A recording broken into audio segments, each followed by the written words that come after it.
नमस्कार।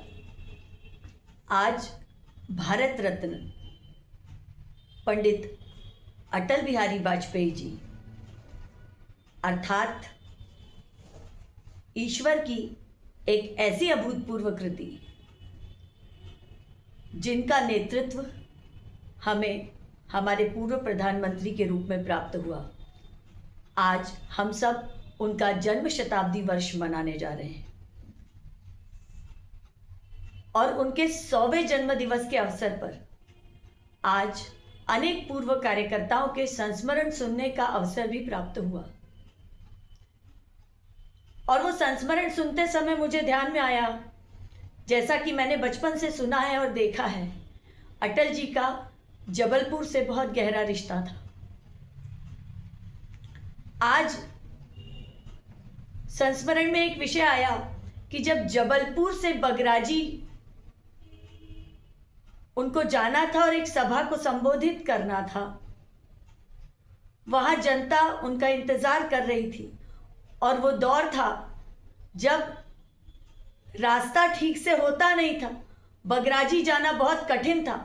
उस समय माननीय अटल जी ने बोला कि नहीं, यदि वहां लोग इंतजार कर रहे हैं तो मैं जाऊंगा।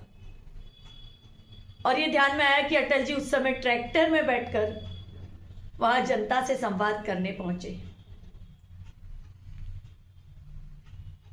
अटल जी वो व्यक्तित्व थे जिन्होंने जमीन पर काम किया, हवा में काम नहीं किया।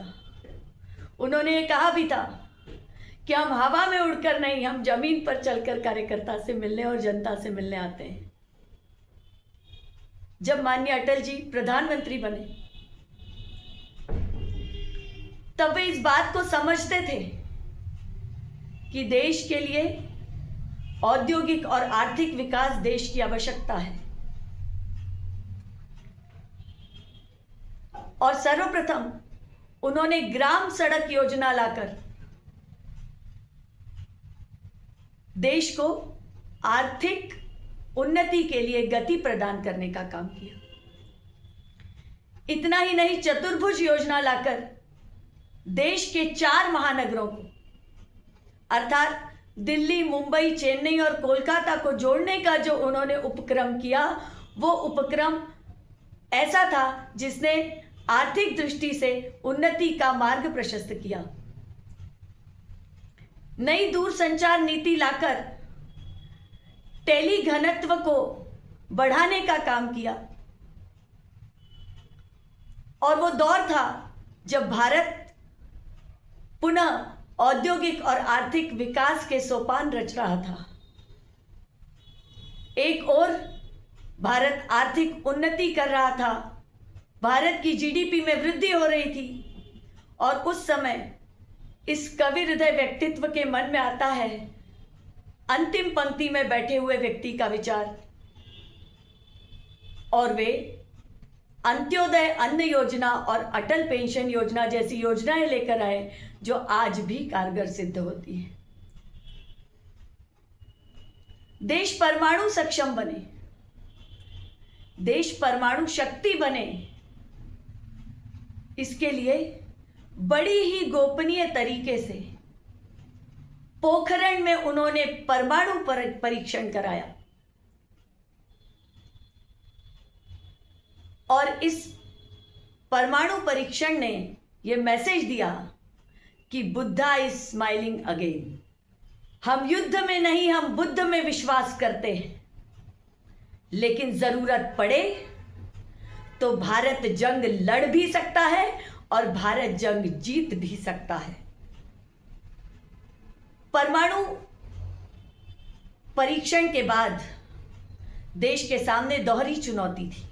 पश्चिमी देशों के दबाव के बावजूद उन्होंने पोखरण परीक्षण कराया था और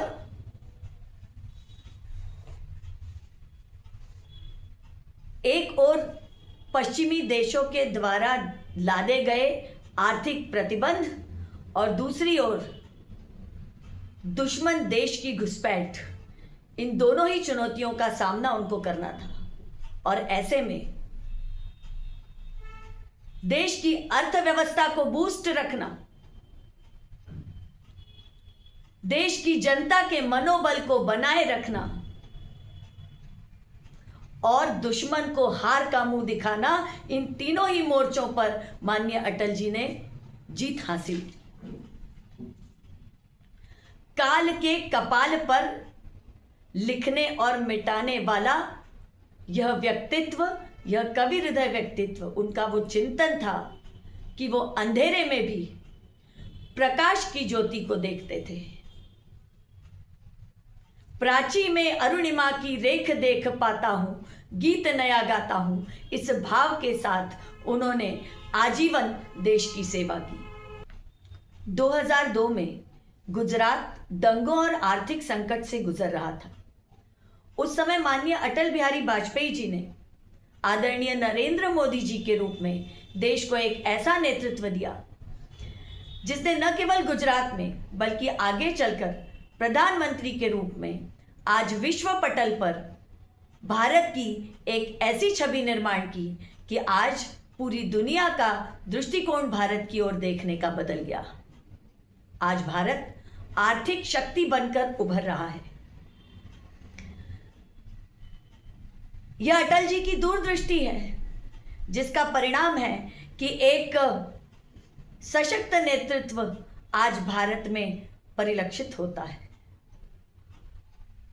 दीप बुझे पश्चिमी गगन के, व्याप्त हुआ बर्बर अंधियारा, किंतु चीर कर तम की छाती, चमता हिंदुस्तान हमारा।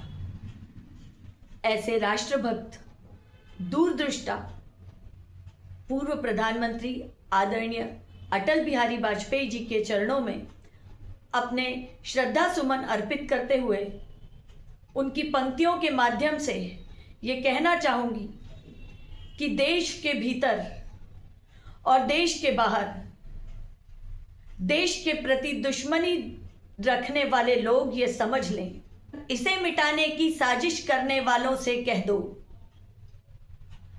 इसे मिटाने की साजिश करने वालों से कह दो, चिंगारी का खेल बुरा होता है।